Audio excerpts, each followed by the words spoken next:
हमें किसी भी हालत में अपने यीशु को इनकार नहीं करना है, क्योंकि वो परमेश्वर है, वही परमेश्वर है। हालेलुया। वो भी परमेश्वर है नहीं, वही परमेश्वर है। हालेलुया। वही परमेश्वर है। और एक और बात को देखेंगे, क्यों हमें यीशु का पीछा करना चाहिए, क्यों हमें यीशु को प्रभु करके मानना चाहिए, क्यों हम विश्वास कर सकते हैं कि यीशु ही परमेश्वर है। एक और वचन को पढ़ेंगे, मरकुस रचित सुसमाचार 2 अध्याय का 5 वचन। मरकुस, मत्ती के बाद है मरकुस, हाँ 2 अध्याय का 5 वचन।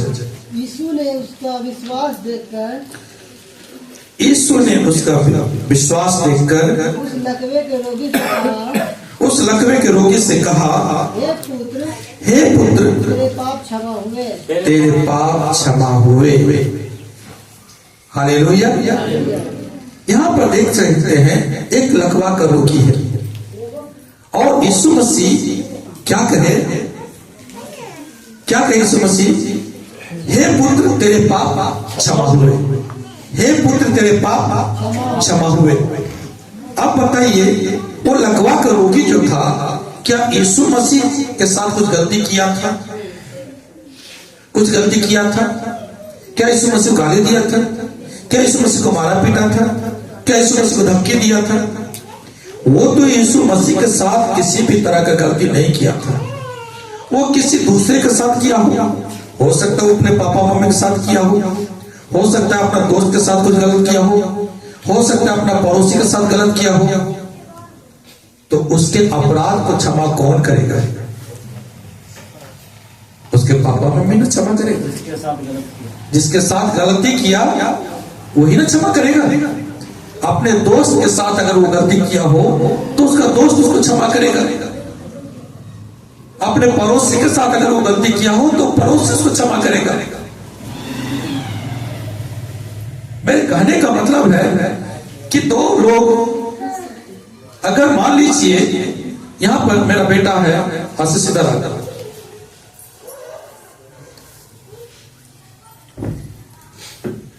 ये गलती किया, आप कराओ दे।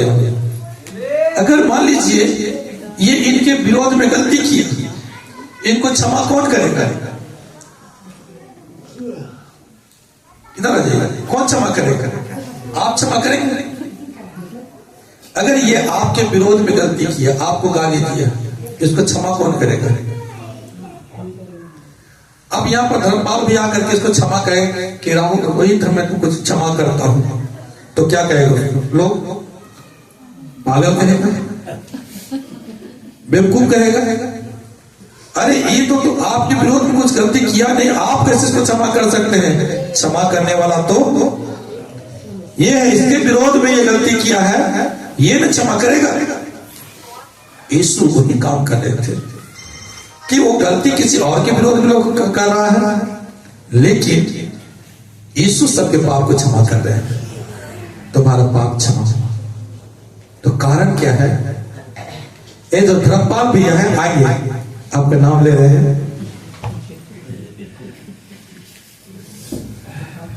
ये धर्मपाल भैया है, इसने इस कलीसिया में नियम बनाया कि जो कोई गाली देगा उससे इस कलीसिया से बाहर कर दिया जाएगा। ठीक है, ये यहाँ का हेड लीडर है। इसके अंदर में रोहित भी है, इसके अंदर में राहुल भी है।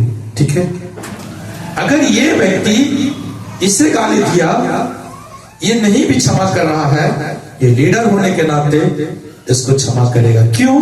क्योंकि नियम ये बनाया है, और अगर ये क्षमा करेगा, ये व्यक्ति इस कलीसिया में रह सकता है। हालेलुया। उसी तरह से जितने भी पाप, जो बुराई है, उसके विरोध में जो जितना भी नियम बना गया है, वो सारा नियम यीशु मसीह के द्वारा बनाया गया है। हालेलुया। इसीलिए अगर कोई व्यक्ति किसी के बदले में, किसी के विरोध में पाप करता है, वो व्यक्ति उसे क्षमा करे या ना करे, जिसने उस नियम को बनाया है वो यीशु मसीह उनके पाप को क्षमा करता है, और वो सचमुच क्षमा हो जाता है। इसीलिए वो परमेश्वर है। हालेलुया। परमेश्वर का धन्यवाद। प्रभु आशीष दे। तो इस तरह से यीशु मसीह लकवे के रोगी से कहा तेरे पाप क्षमा हुए। लोग कुरकुराने लगे और यीशु मसीह कहे मुझे अधिकार है मैं पाप क्षमा करूं। और उसके बाद उस लकवे के रोगी से कहा हे पुत्र उठ, अपना खाट उठा और चल फिर। वो उठा और चलने फिरने लगा। हालेलुया। साबित कर दिया कि देखो पाप क्षमा का परिणाम क्या होता है, मनुष्य चंगाई पाता है। हालेलुया। यही कारण है कि हमें क्या करना है, यीशु मसीह के पीछे चलना है।